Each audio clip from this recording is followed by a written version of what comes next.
Hardwood versus softwood. The terms hardwood and softwood do not necessarily refer to the hardness or softness of the wood itself, but rather to the type of trees from which the wood is derived.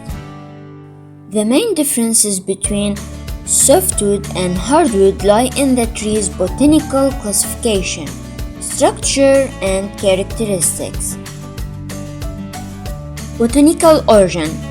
Hardwood comes from angiosperm trees, which are flowering plants. These trees typically have broad leaves and produce seeds enclosed in fruits or nuts. Examples include oak, maple, mahogany, and cherry. Softwood comes from gymnosperm trees, which are typically evergreen and have needle-like or scale-like leaves. They produce seeds in cones. Examples include pine, spruce, cedar, and fir. Wood structure. Hardwood generally has a more complex structure with vessels or pores, making it denser. This complexity gives hardwoods distinctive grain patterns. Softwood typically has a simpler structure without vessels, and the wood tends to be less dense. Density and hardness. Hardwood tends to be denser and harder than softwood.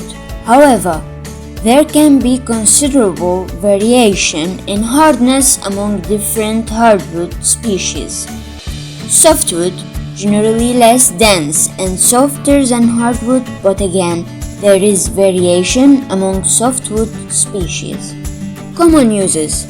Hardwood often used for furniture, flooring, cabinetry, and decorative applications due to its durability and attractive appearance. Softwood commonly used in construction, framing, and outdoor applications like decking and fencing. It is also widely used in production of paper and pulp. Growing conditions. Hardwood typically found in temperate and tropical regions, whereas softwood thrives in both temperate and colder climates. It's important to note that the terms hardwood and softwood can be misleading because there are exceptions to this generalization. For instance, some hardwood are softer than certain softwood. The classification is based on botanical criteria rather than the actual physical hardness of the wood.